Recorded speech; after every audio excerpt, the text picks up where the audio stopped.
Buenas noches. Gracias, buenas noches. Y con nuestros participantes, les presento a nuestro último ponente. Se trata del doctor Paul Córdoba Vinuesa. Él es jurista ecuatoriano, es docente universitario, especialista superior en Derecho Internacional Económico, máster en Derecho y actualmente también doctorando en Derecho en la Universidad Andina Simón Bolívar. Paul Córdoba ha escrito varias obras en materia constitucional, también en materia de contratación pública, y justamente el tema que abordará Paul Córdoba en esta última jornada, será ya la exposición de cierre, se trata sobre la corrupción en la contratación pública a propósito del contexto del COVID-19. Estimado Paul, bienvenido, muy buenas noches, amigo.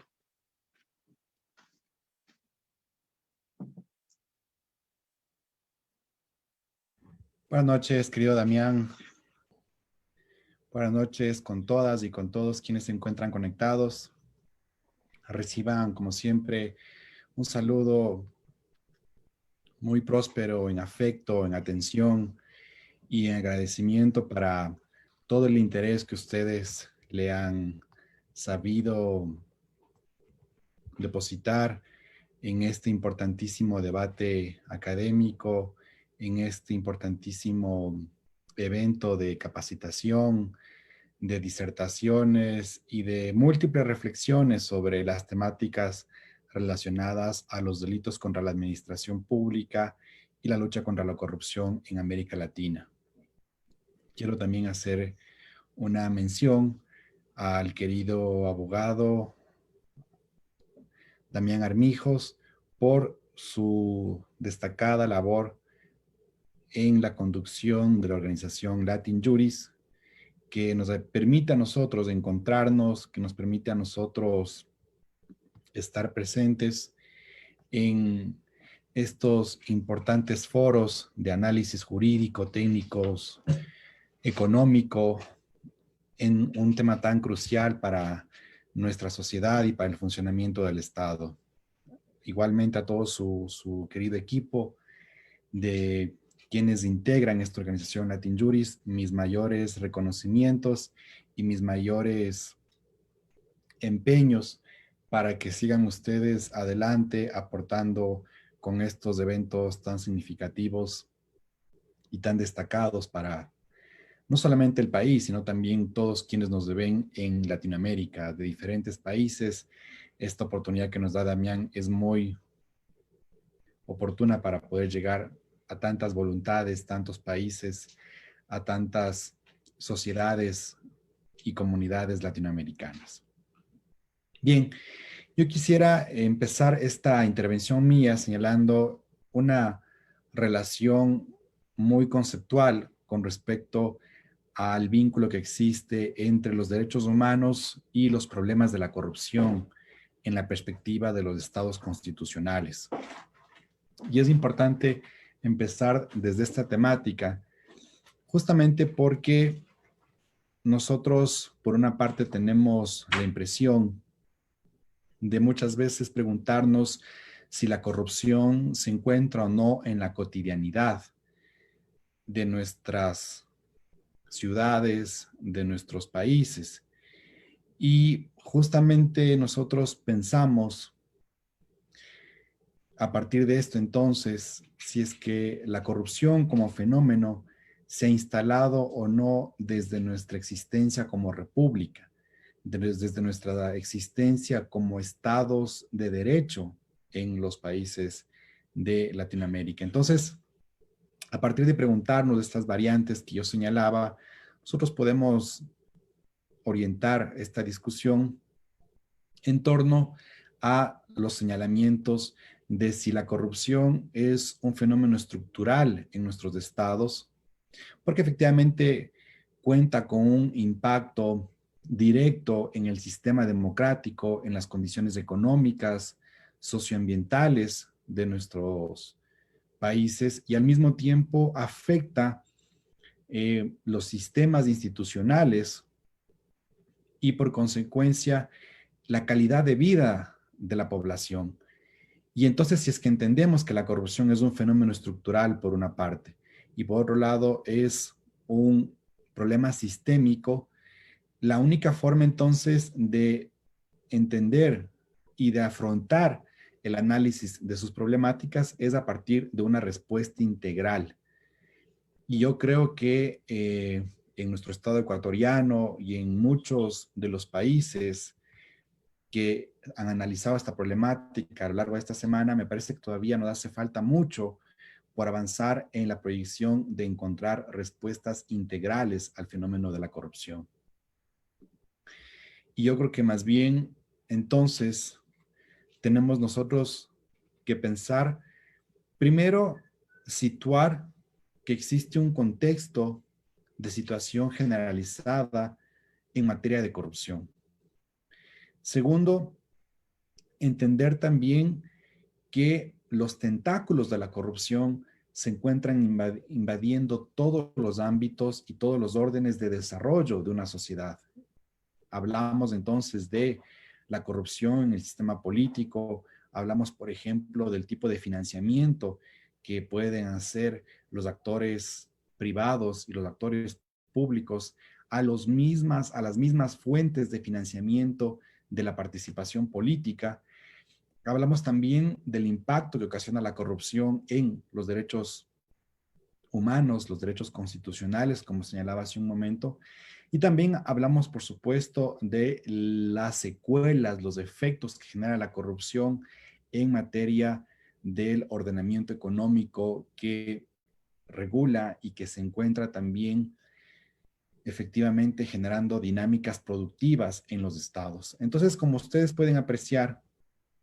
la primera aproximación que debemos hacer es entenderla desde una perspectiva de un contexto generalizado, porque no es que solamente podemos pensar que la corrupción va a estar presente exclusivamente en las prácticas vinculadas con los delitos contra la administración pública, como lo denomina nuestro Código Orgánico Integral Penal en Ecuador, sino que más bien la corrupción efectivamente se encuentra extendida, proyectada en otro tipo de delitos, de otro tipo de temáticas, y que entonces se trata de superestructuras y de fenómenos institucionales que no se limitan únicamente a la práctica de los delitos relacionados contra la administración pública, y que más bien vamos a encontrar que se encuentran en otros tipos penales que son con los cuales también las prácticas de corrupción logran sostenerse porque también construyen mantos de impunidad. Y estos mantos de impunidad son los que también ayudan a que la corrupción subsista y al mismo tiempo, como les decía hace un momento, no podamos nosotros encontrar las respuestas íntegras para abordar las problemáticas de este fenómeno.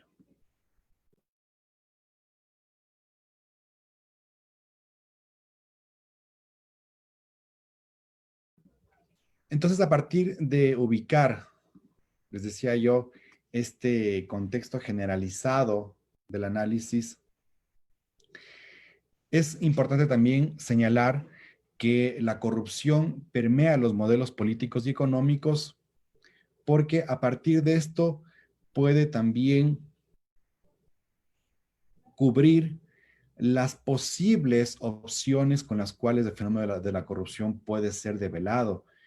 Y por eso también es que el poder político en nuestros países se sigue transformando en una especie de botín, en una especie de reparto institucional con los cuales o a través del cual se puede justamente acceder a recursos, beneficios, prebendas y formas de dominación del Estado. A partir entonces de entender el Estado como botín o como reparto para transferir, para repartir, es que también nosotros podemos entender que el poder político entonces busca cooptar aquellos espacios de poder más relevantes con los cuales puede supervivir, puede también extenderse los tentáculos con los cuales se produce este poder generalizado de la corrupción.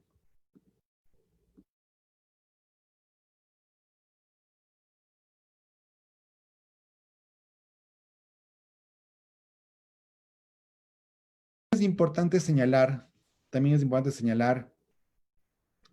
a través de estos elementos que yo les he mencionado, también cómo a partir de los problemas de la corrupción podemos nosotros encontrar ya prácticas representativas de irregularidades en otros ámbitos donde la corrupción se puede hacer más fuerte porque indudablemente puede incidir en el poder político. Entonces, no es que solamente la corrupción se despliega y se proyecta desde los delitos relacionados a la administración pública o en las prácticas de contratación pública. Hay que entender que previo a esto, la corrupción se hace presente en el financiamiento legal, ilegal y delictual de las organizaciones y partidos políticos. Entonces, no es que la corrupción únicamente vamos a encontrarla nosotros en la suscripción de los contratos públicos sobre obras, bienes y servicios que el Estado logra desplegar a través de los contratos estatales, sino que previamente a eso existe ya un posicionamiento estructural sobre cómo los proveedores y sobre cómo los actores públicos y privados que van después a intervenir en los contratos públicos previamente han acordado la participación de prácticas irregulares, el desarrollo, mejor dicho, de prácticas irregulares desde el financiamiento legal, ilegal y delictual de las organizaciones políticas y por ende posteriormente de quienes van a salir electos en las formas de elegir autoridades políticas. Entonces, lo que yo quiero decirles con esto es que los actores públicos y los actores privados que después van a desarrollar irregularidades o prácticas de corrupción ya han participado previamente en diferentes tipos de despliegues sobre el financiamiento delictual de organizaciones y de candidatos políticos que después, una vez que llegan al poder, una vez que han sido electos por el pueblo, tienen que efectivamente proteger y desarrollar y mantener todo un andamiaje normativo que es proclive a legalizar los actos de corrupción. Entonces, no es que los hechos de corrupción se generan exclusivamente desde las etapas preparatorias o precontractuales de los contratos públicos, como alguien podría entender, y pensar que esto empieza a partir de los momentos de participación o de preparación cuando intervienen los diferentes proveedores o los diferentes actores políticos, económicos, llámense en estas empresas, sociedades, que van a participar en los contratos públicos. Aquí hay que entender que hay una participación previa, acordada, de actores públicos, actores privados, que en el momento de financiamiento legal e ilegal de las campañas políticas ya van con el compromiso previo de establecer y de mantener estándares de participación en la contratación pública desde el financiamiento legal e ilegal de las organizaciones políticas cuando llegan al poder. Entonces, después nosotros vamos a encontrar que la influencia del dinero en la política de nuestros países no es que solamente depende del tipo de actores que van a participar en cada contrato público, sino que más bien eso es la continuidad,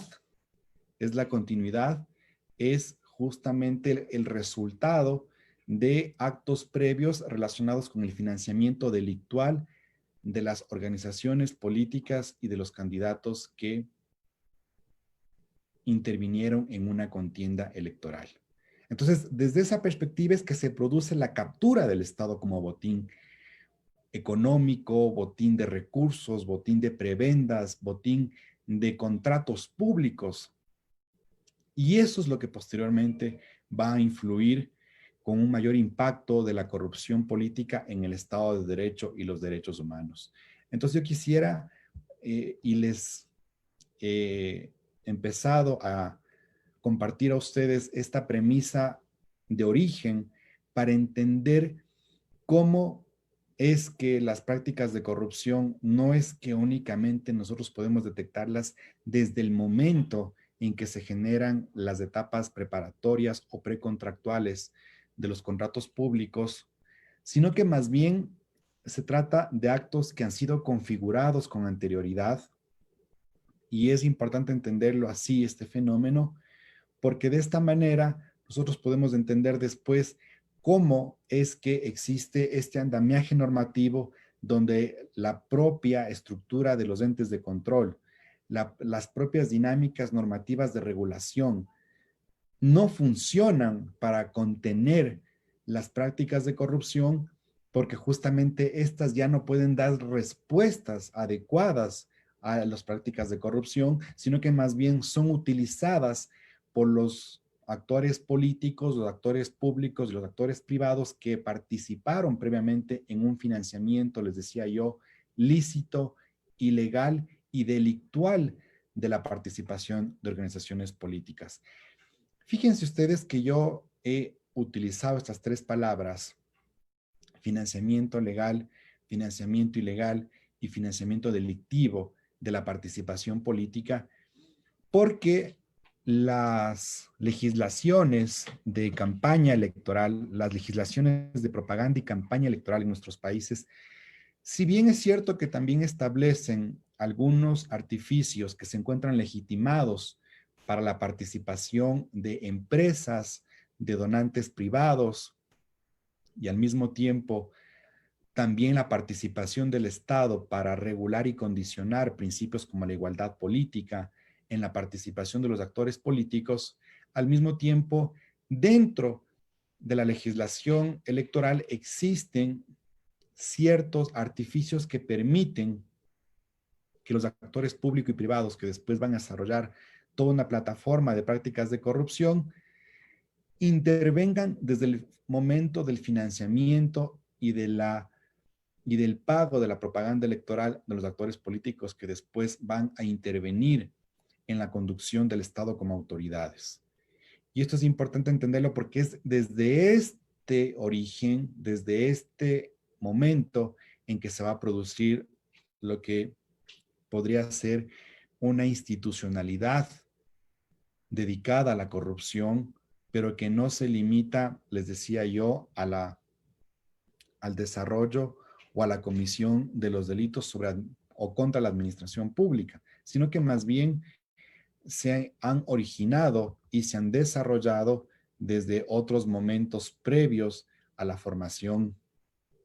de los contratos públicos. Ahora bien, lo que les he mencionado entonces nos permite a nosotros inferir que la corrupción política no es un acto ilícito menor o sin víctimas, sino que este tiene un enorme impacto también en el desarrollo de los derechos, en los contenidos materiales de la democracia nuestra, y cómo a partir de esto los derechos político-electorales se ven afectados en sus condiciones de igualdad y en sus garantías, porque nosotros podemos ver la influencia, el protagonismo que ha alcanzado los actores que participan en hechos de corrupción, que indudablemente lo que nos hace afirmar a nosotros es que además de convertirse estos en actores relevantes de la política pública sobre contratación pública, son actores relevantes que después van a incidir y a definir qué tipo de prácticas y qué tipo de controles son los que se van a permitir y cuáles no en el control de la corrupción. Ahora bien, yo entonces, una vez que les he explicado esta radiografía, esta, esta descripción institucional integral de cómo es que se empiezan a formar y a producir las prácticas de corrupción, quisiera entonces yo empezar ahora a describirles a ustedes y a señalarles cuáles son básicamente los mayores o las más recurrentes prácticas de corrupción que nosotros hemos encontrado, que nosotros hemos, por ejemplo, evidenciado durante esta época de pandemia o esta época de emergencia sanitaria. Como ustedes conocen, como ustedes saben, las principales compras públicas que se ha desarrollado en esta pandemia, en esta época de emergencia sanitaria, han sido justamente recursos e insumos médicos. Han sido recursos orientados a lo que significa garantizar el derecho a la salud de las personas. Y desde ese punto de vista, entonces, podemos nosotros identificar diferentes tipos de actos u omisiones que han sido los más recurrentes, los más repetitivos en lo que se refiere a procesos de compras públicas, donde efectivamente se han inobservado los criterios más indispensables en relación a la realización de prácticas de transparencia en la contratación pública. Primero, ustedes saber que en la medida en que se aprueba un proceso de emergencia en compras públicas,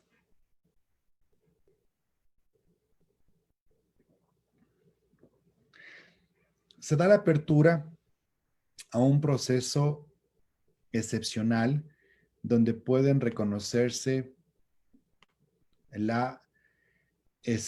la omisión y al mismo tiempo la existencia de ciertas condiciones discrecionales para los procesos de contratación. Sin embargo, esto no significa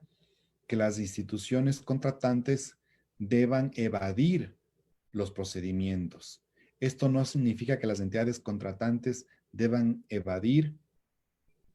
las reglas de contratación que establece, en este caso, el Sistema Nacional de Contratación Pública. Entonces,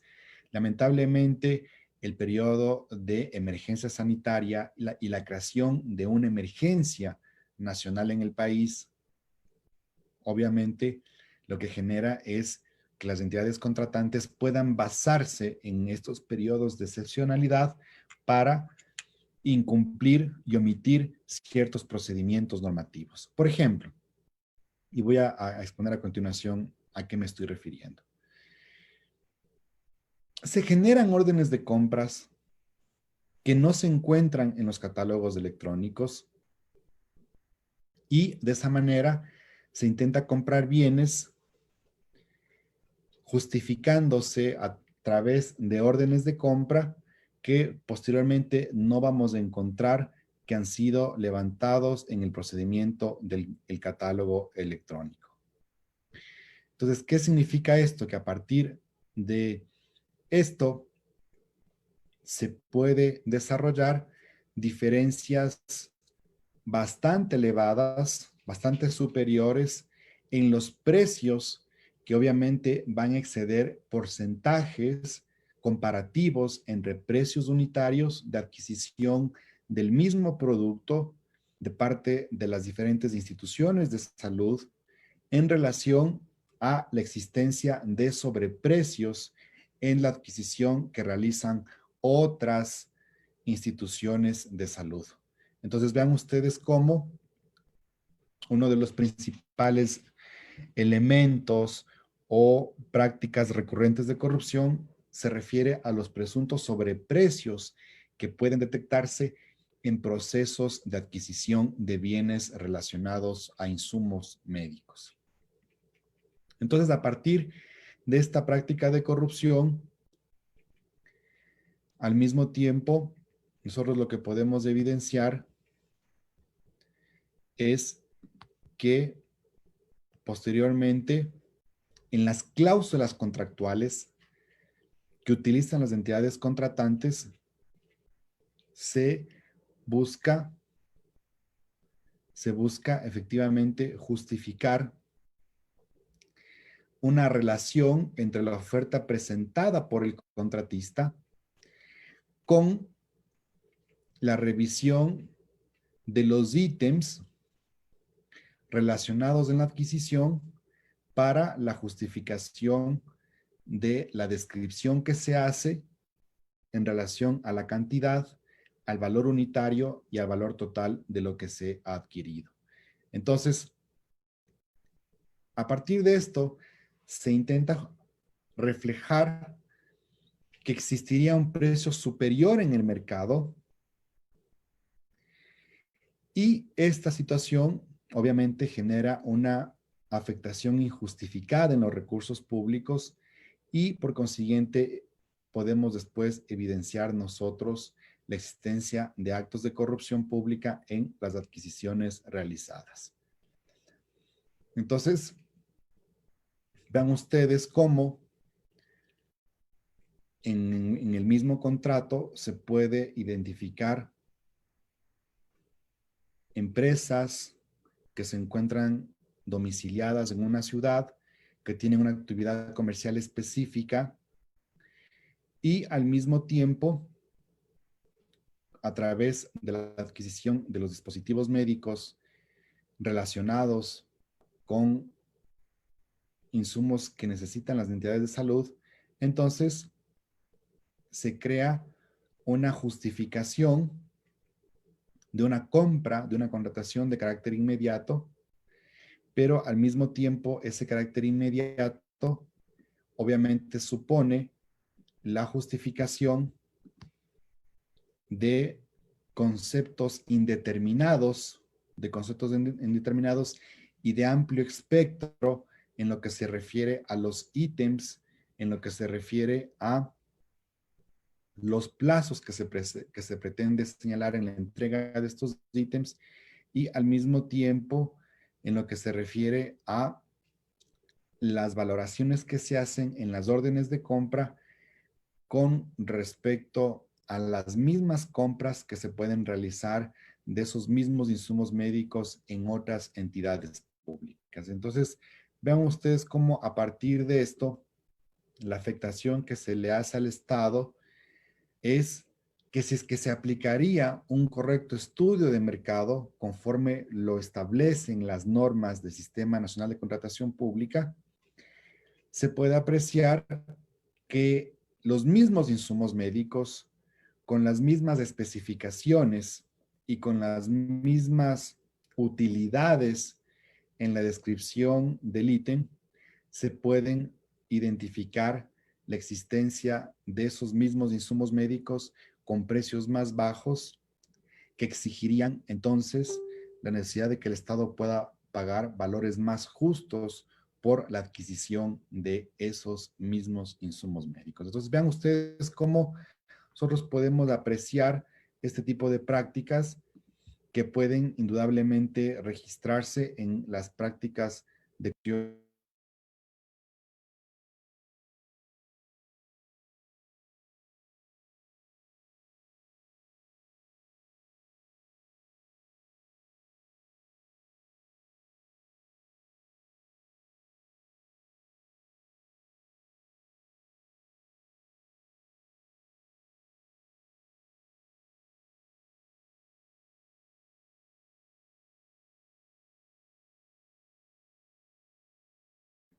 Entonces, ¿cuál es la consecuencia de esta práctica de corrupción que les acabé de mencionar, que les acabé de describir? Es justamente la existencia de un delito de indicios de peculado, por cuanto vemos un mal uso, una alteración, vemos al mismo tiempo un uso inadecuado de los recursos públicos a partir de los sobreprecios que pueden generarse en la adquisición de insumos médicos que, si es que nosotros analizamos justamente los contratos suscritos, si analizaríamos una comparación con otros contratos y con los estudios de mercado realizados de parte de otras instituciones contratantes en esos mismos insumos médicos, pues podríamos nosotros identificar las proyecciones de sobreprecios en la comparación de esos mismos insumos médicos en valores unitarios en lo que se refiere a excesos de esos valores encontrados en el precio que existe realmente en el mercado. Entonces aquí vamos a encontrar nosotros la existencia de indicios de peculado. Otro elemento importante es en cuanto a la realización de que las ofertas adjudicadas no necesariamente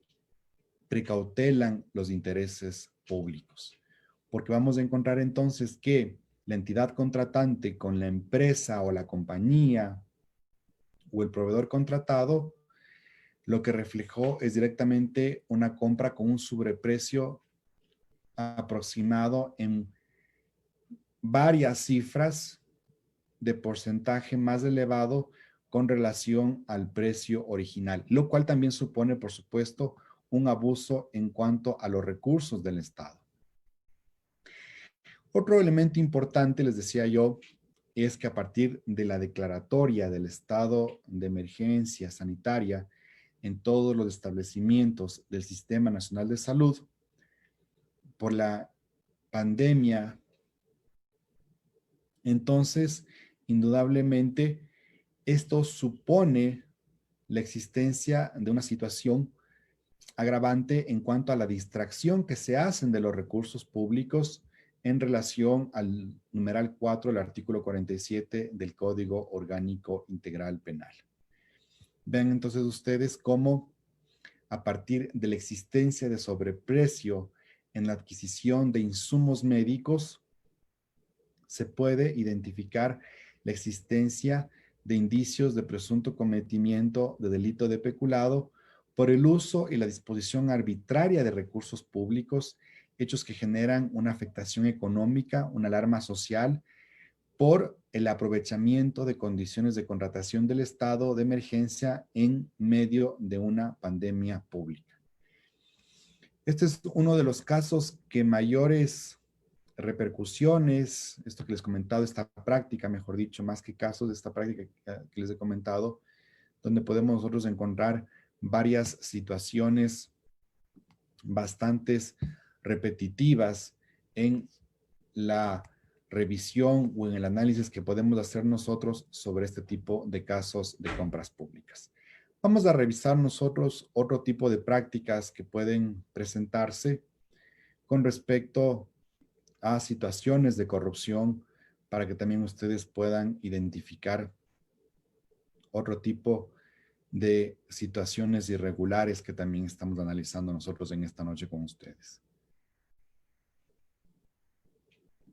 Podemos nosotros también tomar en cuenta que al momento de que se proceden a la adquisición de otros insumos médicos, nosotros podemos identificar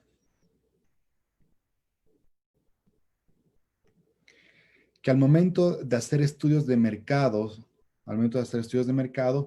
se pueden identificar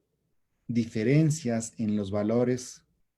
pagados, en los valores contratados, a partir de diferentes tipos de insumos médicos en el momento en que nosotros podemos señalar este tipo de estudios sobre los valores unitarios de insumos médicos y en relación al precio referencial existente en el mercado a partir, les decía yo, de valores comparativos entre lo que compró una entidad contratante y lo que compró otra entidad contratante en cuanto al valor unitario de varios productos cuando las especificaciones técnicas son exactamente las mismas. Vean ustedes entonces cómo aquí se puede producir otro tipo de afectación a los recursos públicos cuando se compran distintos insumos médicos, pero que a pesar de que las especificaciones son exactamente las mismas, se varía o se cambia la denominación del ítem que se va a adquirir y de esa manera, al cambiarse la denominación, se proyecta un mayor sobreprecio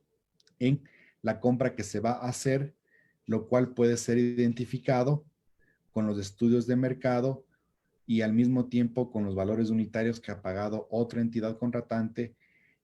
en precios más bajos de los mismos tipos de insumos médicos.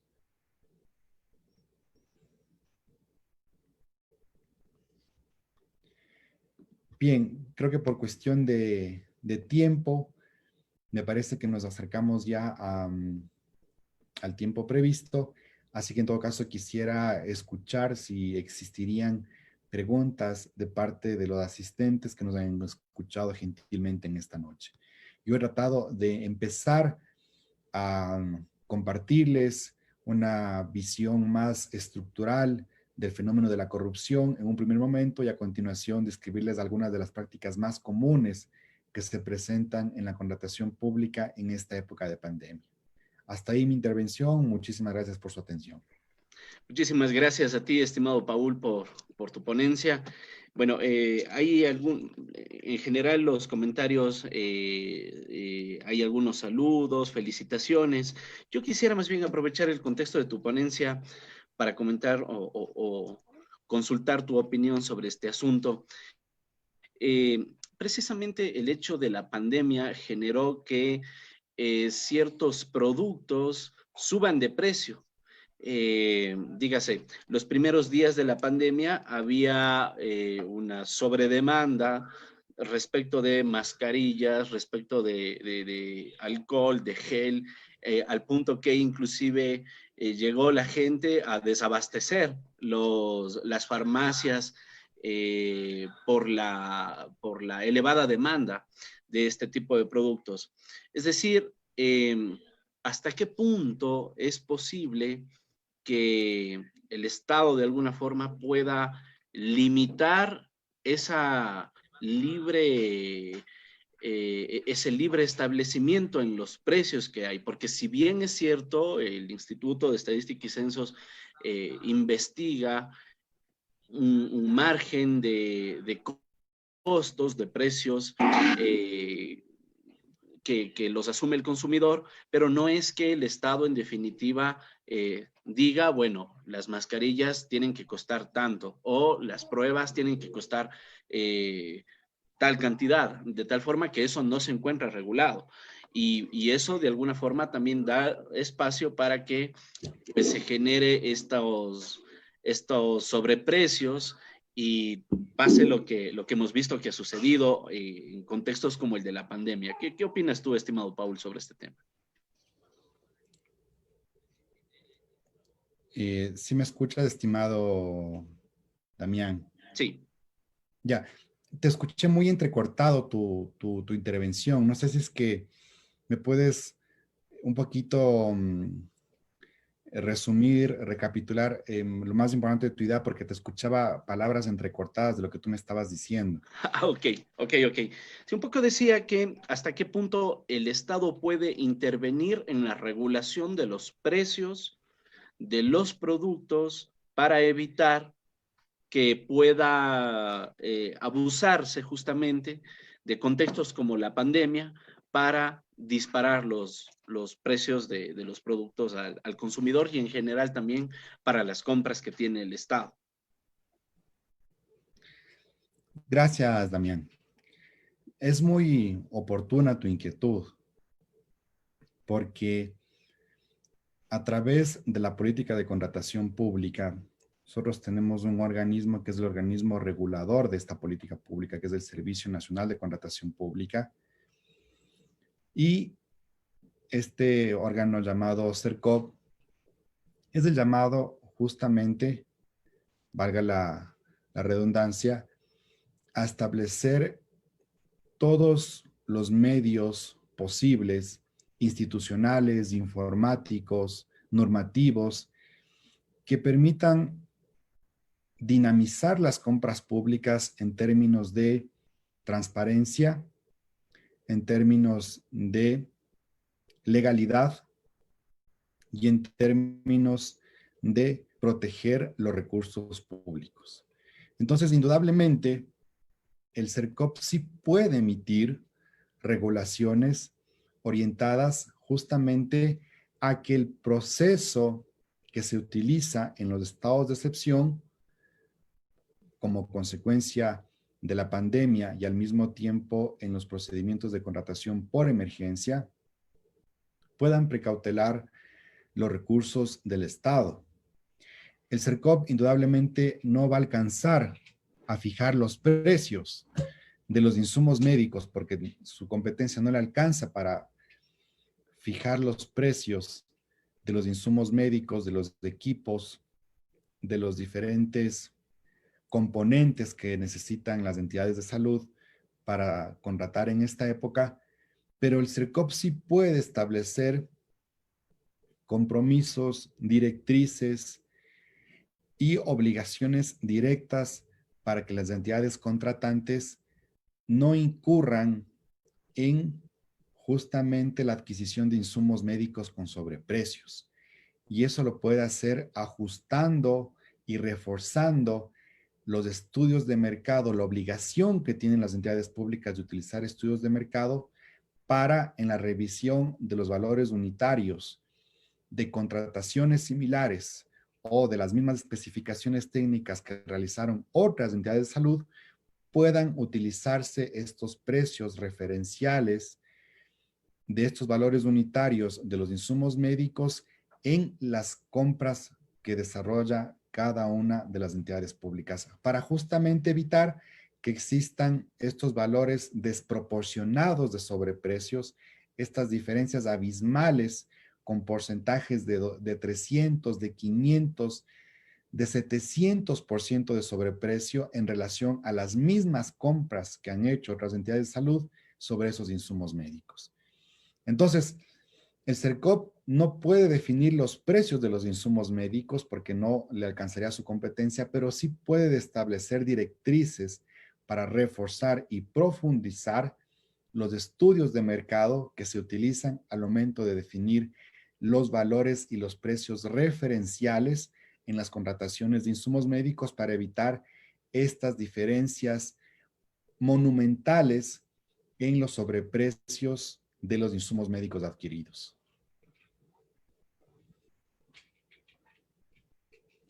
Así es, estimado amigo. Bueno, claro, digamos, hay una gran responsabilidad ahí por parte de las instituciones que emiten políticas públicas. Bueno, estimado Paul, muchísimas gracias por tu ponencia. Ha sido un honor contar con tu participación en este evento y pues esperamos que sea, que tengamos nuevamente la oportunidad de contar contigo en próximas actividades. Querido Adrián, de un gusto como siempre compartir contigo y con todos quienes integran la organización Latin Juris por este tipo de iniciativas, por este tipo de eventos formativos que nos permiten a nosotros llegar a tantas personas, a tantos hogares y en estos momentos muy difíciles para el país. Así que con mucho gusto siempre celebro y cuenta conmigo y también un saludo muy directo, muy atento a todos quienes nos han escuchado y nos siguen por redes sociales. Más bien reiterarles como siempre el agradecimiento y el afecto por su confianza y por la atención a este servidor. Muchas gracias. Muchas gracias igualmente. Bien, y con todos nuestros participantes, quiero agradecerles igualmente por haber acompañado a los diversos expositores que han participado a lo largo de estos 5 días de la semana, justamente tratando estos temas tan delicados como lo es